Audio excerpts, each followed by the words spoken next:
Hi, this is Katja Kunterbund. My name is Kat, and you are about to receive a message. And let me tell you something. This is a dialogue, the most important dialogue of your life, the dialogue with the divine. And the divine speaks to you all the time, through life's events, big and small, words you read and hear, symbols and synchronicities. You feel if something is important, meant for you, reaching out to get your attention. For example, the feather on the road, right when you think about a new project. There are countless feathers on the road, but this one spoke to you. So how do you know? Because you feel it. Intensified emotions, heightened awareness. Sometimes it's subtle. Sometimes it's a jaw-dropping moment. Anyways, you feel it. Divine messages always come in with love and enlightenment, with expansion. That's proof that the message is indeed coming from the divine. The message of the feather on the road is simple. A yes. Some signs are more complex, and some situations are definitely more complicated. And that's where readings come in. These readings cannot replace taking action on your behalf or solving problems without active participation. The required action to receive a reading sounds simple, but is not that easy as it seems. We need to relax into receiving mode. Only with an open mind we can allow shifts in consciousness. And shifts in consciousness will lead to reality shifts, yes. And in that sense, a reading can indeed change your life and become a powerful tool for manifestation if it is received correctly. So let's make sure you will benefit the most from your message. Take a deep breath and connect with your body. Your body is the vessel of your soul. And when you direct your awareness, your light, inward, you open the dialogue, you open the door. So breathe deeply and repeat silently in your mind. I am not my thoughts. I am not my emotions. I am not my current reality. Beyond all layers of reality, there is the part of me that is pure, eternal light. I can feel it. I can sense it. I am connecting now with the divine spark within me. I am open now to receive divine guidance that will help me understand my situation from a higher perspective and guide me towards the highest potential for my soul right now, for the greater good of all that is. I understand that my life is an aspect of all life and that my evolution is an essential part of the evolution of all. Welcome, Divine Feminines. This is definitely a message for the Divine Feminine collective, or rather for a collective of Divine Feminines. It's not for all, of course, just you who are drawn towards this video, of course. Let me start with commanding protection over the space and this collective. Thank you. And let me open the space.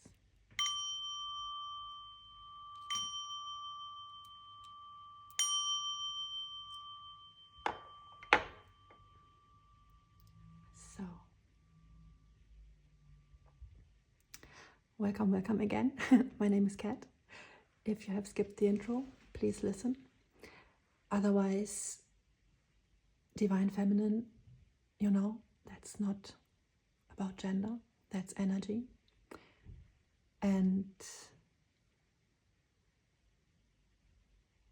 you're welcome. And this message has unexpected hope, I want to say. So if you read the title and felt like, well, I doubt that, but still you felt that something bigger than you can think, than you feel, is going on in the unseen realm, then you're at the right place. If you just read the title and thought, yeah, of course I knew, they will come back because, and blah, blah, blah. No, that's not your message. But I'm pretty sure you wouldn't have made it through the intro anyways. So I'm pretty sure who's here is meant to be here. Wow, I just saw my birthday code. So that totally means this is not so much a collective message, but it is really a personal thing. Whenever I see my own birthday code in numbers, it is a sign that this message will resonate on a very specific, deep personal level for each and everyone listening. Okay, so yes, that's about your connection here. Okay. Before I'm too deep into it, I just want to say I'm mainly channeling. That's why I now already stop having control over my words. And just so you know, right, I'm not just merely a tarot reader, I'm channeling, and I use a bunch of cards. All these I was ordered to take out. This is my own deck, what I already have created. It's called Sacred Seeds, very fitting. It's about manifesting, so that's just a very helpful deck for guidance. I made that the first one, though I'm also working on these more spiritual decks, and yeah, a ton of others. With a big delay, by the way, because I was nearly blind for 2 years. So now I'm trying to catch up with all that's in my vortex, right? And I started with this deck because it's just helpful to have this immediate, and yeah, we shall do that, like an immediate guidance for how you can support the energy. Let's see. So this is actually pretty much what this reading is speaking about. Wow. So this this says instant manifestation, and let me read it to you.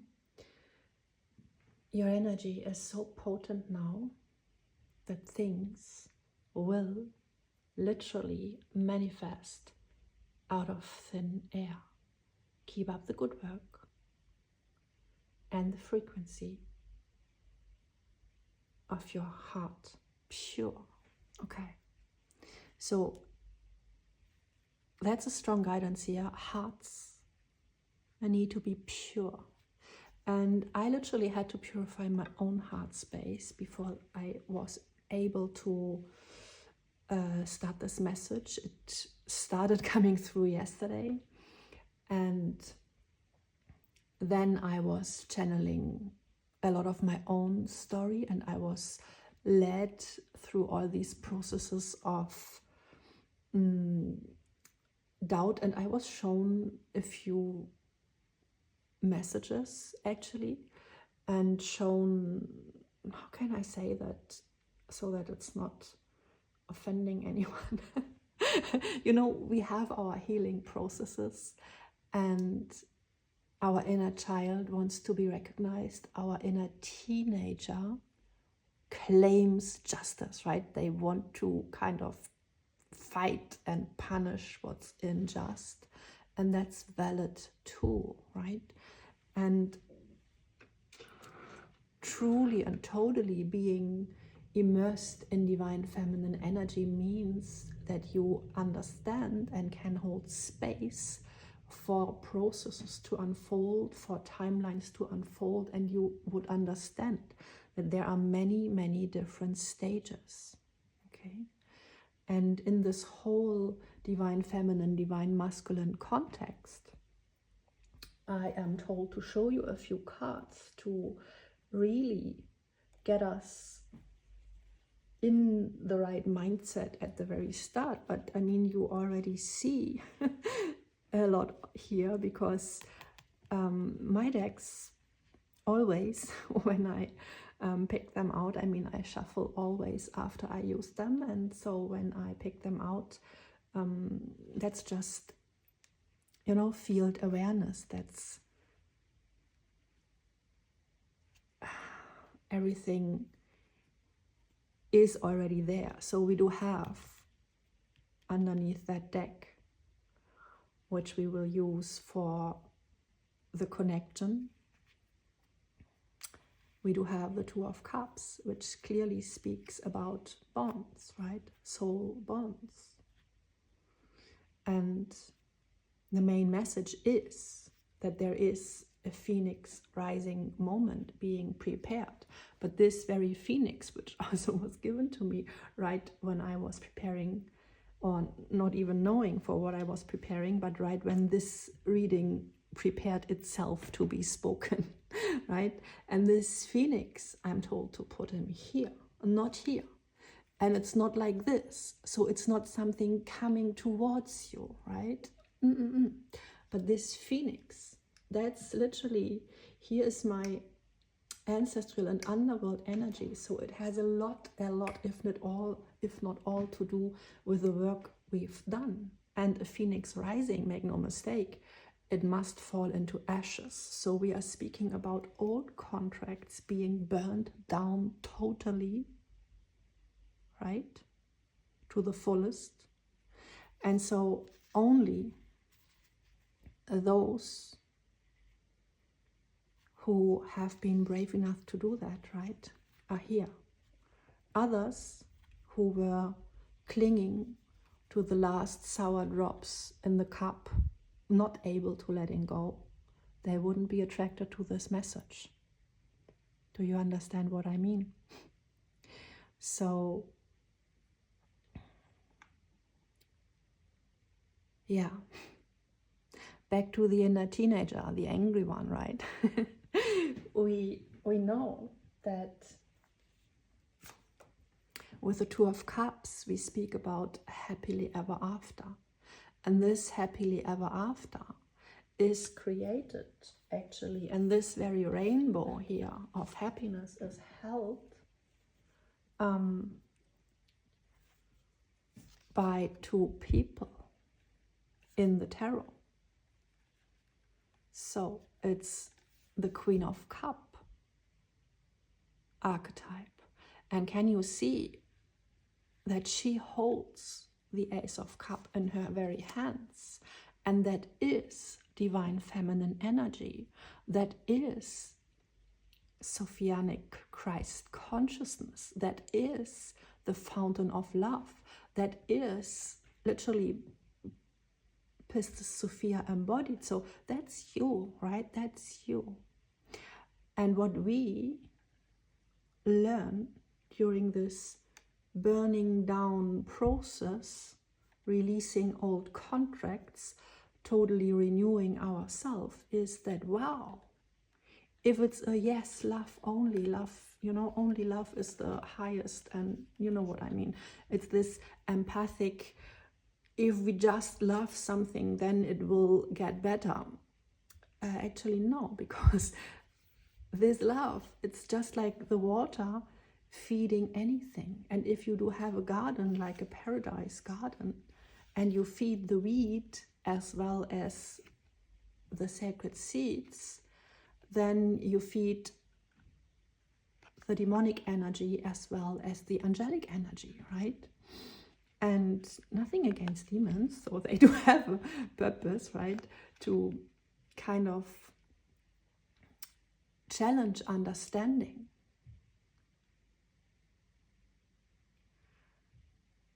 And this pure empathic archetype here. It's water and water. So it is like this person, it is really totally the inner healing work, right? It is immersing oneself fully into the ocean, fully becoming one with the source. But the cup has a lid, because it is so important to, I mean, if we wouldn't do that, we would have always a flood on Earth, to make it very simple, right? And that's not healthy.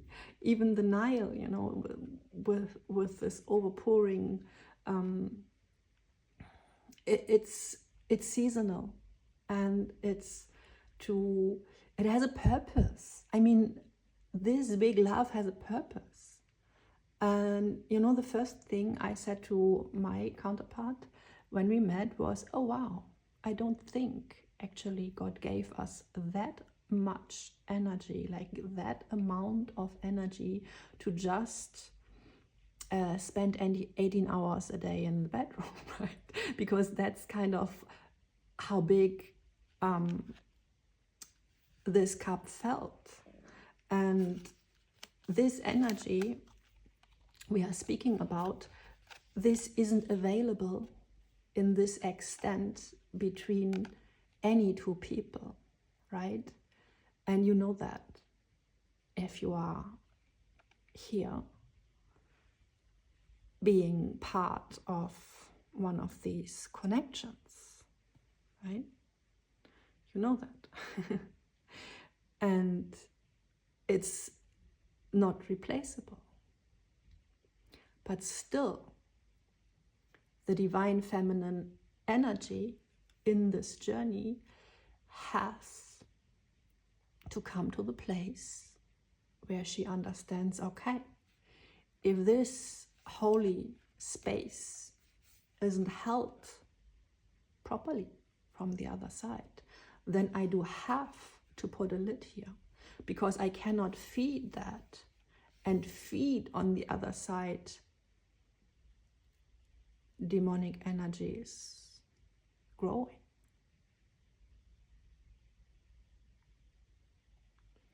And this, of course, you know, I don't want to encourage blaming, but this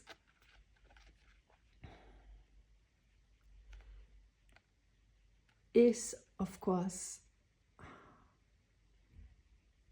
in some way also a kind of a broken mirror reflection. And if it's not felt as a personal experience, I'm forced to say, so that might be, right, that we totally do not get it. Like, what does it has this kind of behavior to do with me at all? Like, nothing. I did nothing to reinforce that or to cause that, right? Nothing. But, well, is that so? If we just let it flow, we kind of reinforce everything to grow, right? The good and the bad. And if you think in this family setting,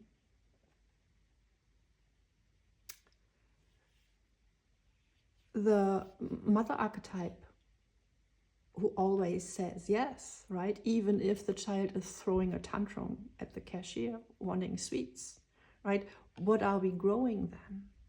So we can definitely say, saying always yes isn't a good thing. So it's not just about love, right? It's about love and truth. And it is about a decision inside of us. What do we want to nurture? And divine feminine essence, divine feminine energy is nurturing. Nurturing, right? Totally nurturing. As well as divine masculine energy is invigorating. So both are very powerful. But let's keep here for a minute. So this is what this collective has totally understood, and probably you've been through all this empathic empowerment healing process, right? Where you understand, okay, so even if I see my patients, you know, people around me suffering, and even if I totally understand what's going on in there, I cannot just heal them instantly, and it is necessary for them to feel friction too, because friction is just necessary for healing. And yeah, we need this truth and awareness. And we also, hopefully we've all been through that process to understand that hyper empathy, in a way, I want to just call it for a minute, is also just survival mechanism to right now. So this is,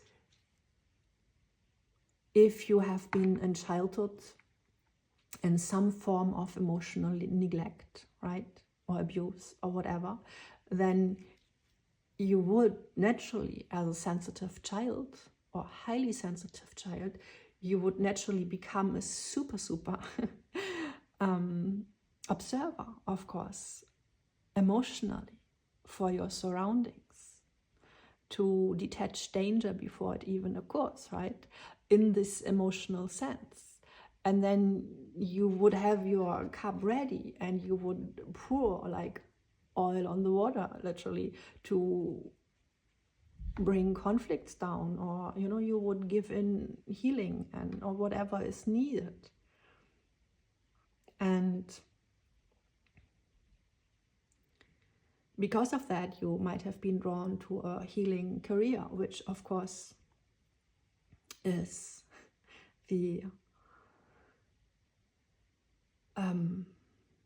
purpose in a way. But to really get there, you, at one point, you know, you would have been forced to learn that the lid have to be closed sometimes, right? you have to have free time, you have to have privacy, you have to just let it be. And so, and we need to understand, in that sense, that a happy family does not look always like that. And this is what is, of course, projected on all screens outward, right? It's like this movie, Happily Ever After. But the happily ever after in the movie, actually, that's where it begins. And that's when the labor is starting. And that's when we do have all these little yes and no's. And, you know, now I'm called to shift forward to the Empress energy, right? The Empress, that's not the all-giving mother. But she is the one who brings heaven onto earth. So this means we are not, of course not, right, enforcing or allowing anything which isn't meant to grow.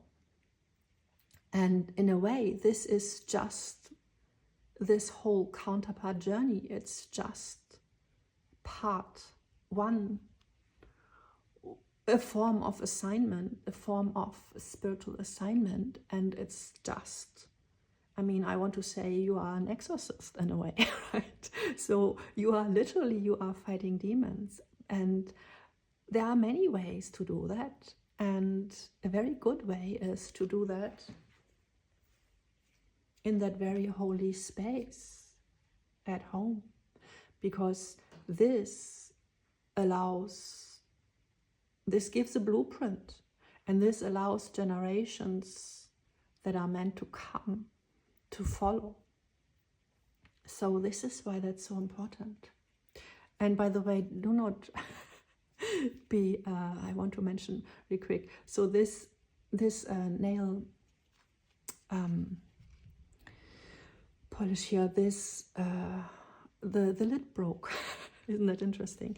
And yeah, and we do have by the way, we do have the King of Cups with the Ace of Cups. This came through kind of as a pre-reading, as well as this nail polish lid breaking open. We spoke a lot about how the divine feminine needs to shut down the lid, right? Shut down emotionally, totally take the whole emotional body back to oneself, nurture only the own, right?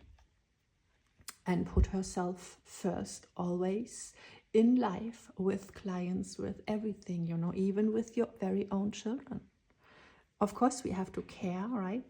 But for example, I had a rule with my kid up when, basically, when speech was developed, right? So from a pretty early age, like I would say kindergarten age, I had the rule, well, after 8 p.m., kitchen is closed, right? And everything else is closed also, like the lid is closed, like mama's not working then. Mama has free time then. And I totally took my energy back then. This, you know, this always in the back, overwatching mother energy, what you of course need to have, right? But then when it's safe and it's evening and you are just letting the evening fizzle out and hang out and chill, and maybe you read or you, I don't know, listen to an audio or whatever you do in the evening, or you even play a game or whatever it is. But it's then just equal, right? Returning to equal. So I'm just a human now too. And we are all just humans now. And you don't come before me. And that's so important for kids to learn that. And a lot of kids, of course, don't, right? And that's this unhealthy mother energy, which actually causes a lot of problems with lower timelines of their very boys. Because if they always get what they want, because they are just the little sweet boys, right? I mean, look at Dudley Dursley. That's kind of the very exaggerated but very good example, of course, right? How that really can create little monsters. And in a way, every mother tends to do that, more or less. So we always need to be aware of that, and we always need to understand that it's our duty to understand and know when the lid must be closed, and that a no must always be a strong boundary. Otherwise, new generations never understand what contracts are. And those contracts, they must be valid, like totally valid. And for example, let me go again back to the simple example of kitchen is closed, right? If you, for example, say we ate at, I don't know, we have dinner at 7 p.m.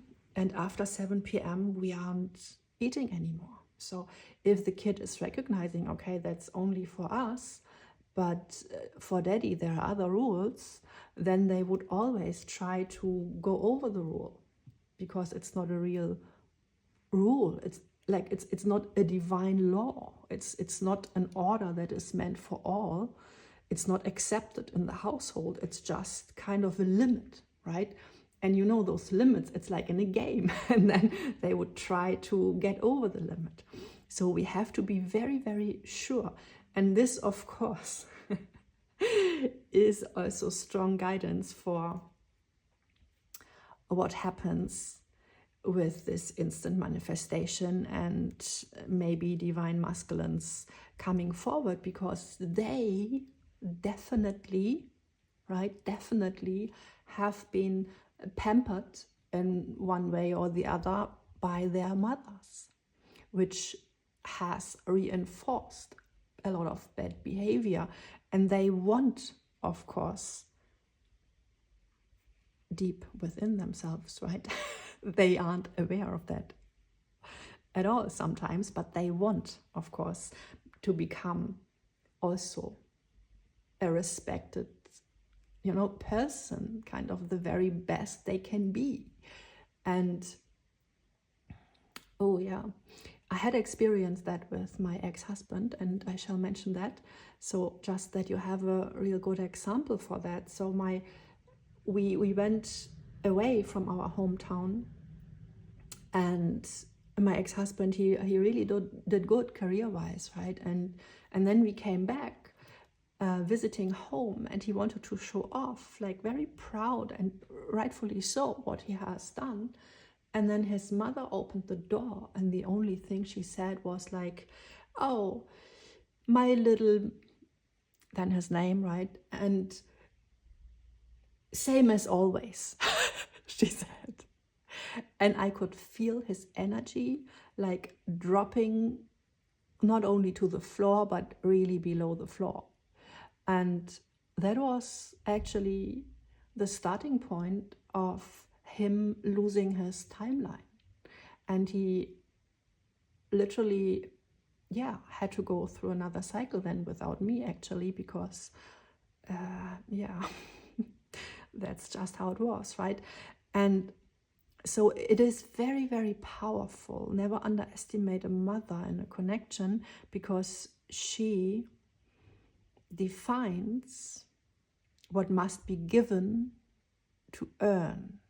Ooh, that's powerful. Before we are even in the cards of the reading, right? So they told me I have to, right? I have to talk about that before it's like the first part of the session. And I will upload this in a few parts, because I have no idea how long I will be sitting. It might be 6 hours, and I don't want to upload that in one piece. So I will make portions, right? And yeah, so this right, they showed me this is such an important moment in the energy of a divine masculine rising, right? They need to have the success,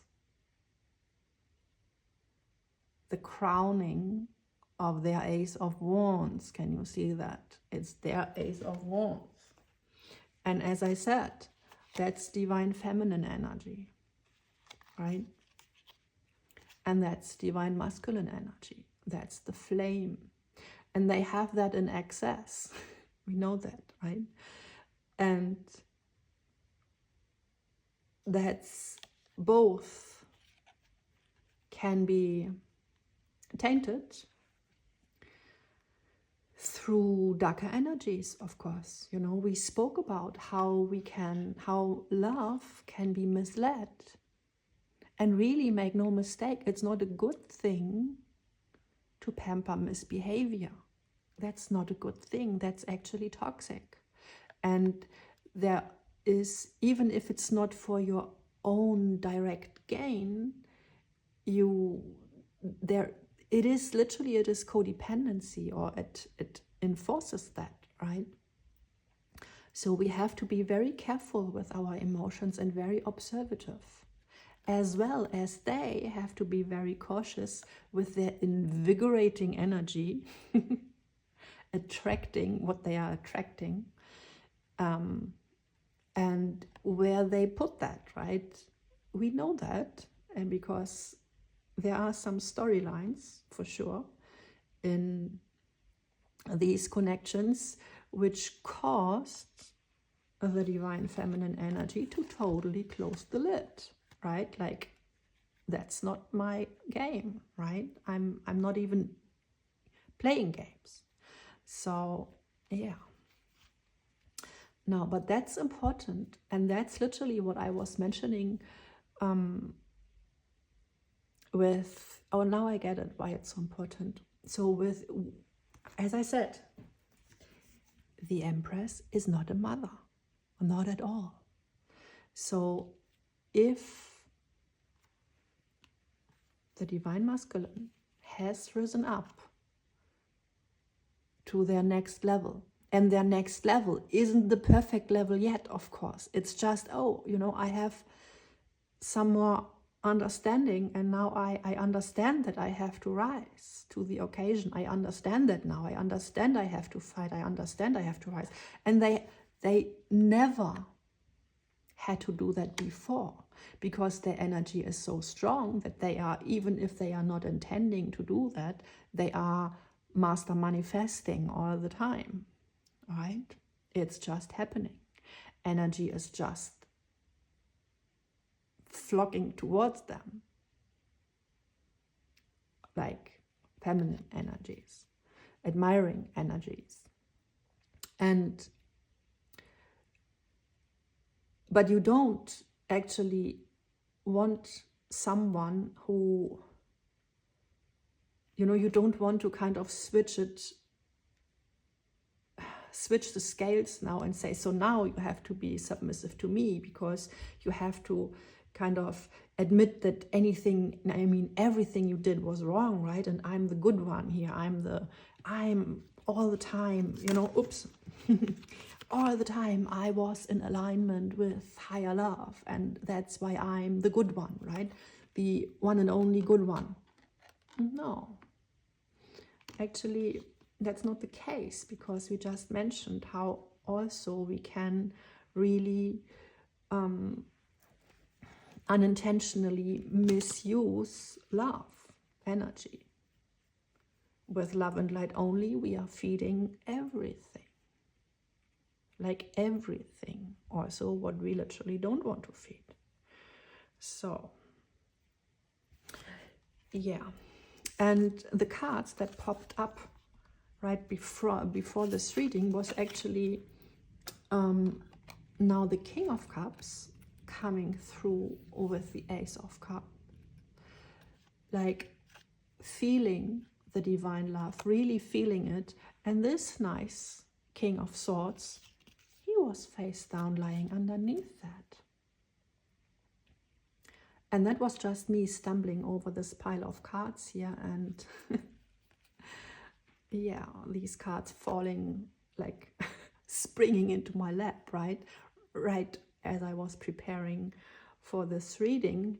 And while I was hearing, I shall take out some cards and explain, a little bit of the mechanics here, so that we all come from the same place before we receive the message, right? So that it will fall on fertile ground, they are saying. Yes, so what we are doing right now is we are digging the soil. We are preparing the soil. Okay, yeah. And he needs to do that too, right? So that he can come then forward. Where is he now? So he's gone, kind of. The Six of... Where are they? I don't know. If they are gone, they are gone. That's fine. Yeah, they are showing me he literally,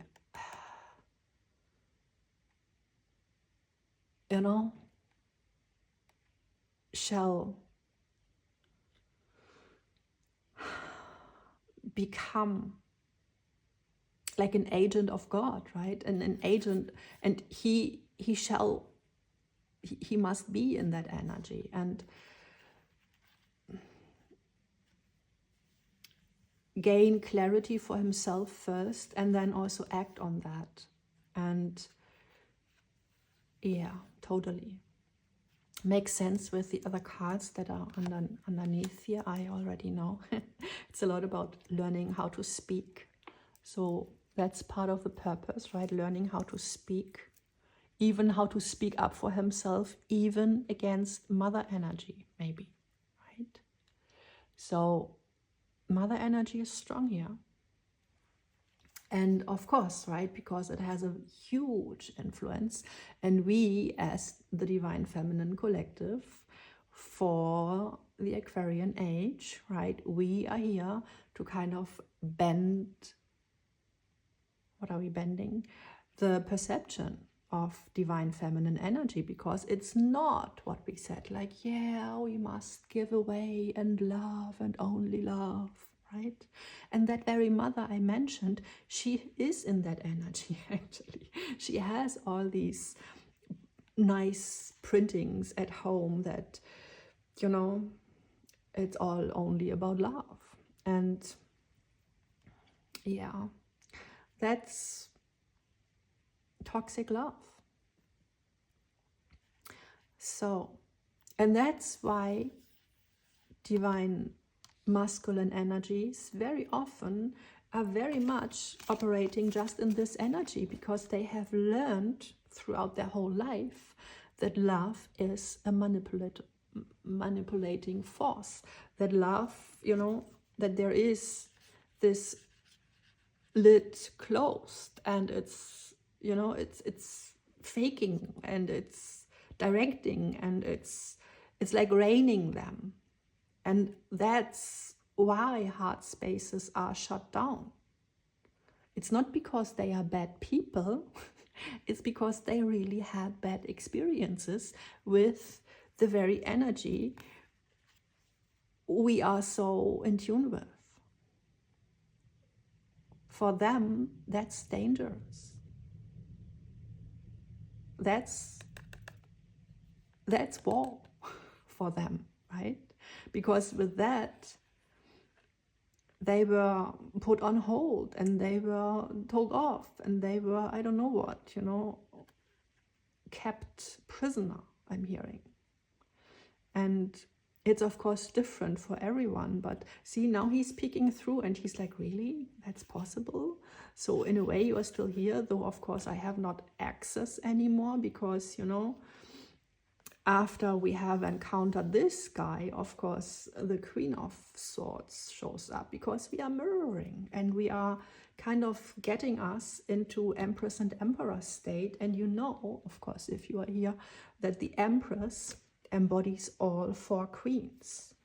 Not only this one, but also the Queen of Swords and the Queen of Wands, which is total confidence, and not at all the mother that gives it all away and puts everyone else first. No, that's the very mother that claims, well, actually, Thursday evening, that's my evening, and Daddy can stay at home, or I have even a babysitter, and that's the evening where I go out and have fun and free time, right? I owe that to myself, because I myself am a person too. And yeah. And very often, the Queen of Cups needs to learn that, to put herself first for a minute, right? If I may say so.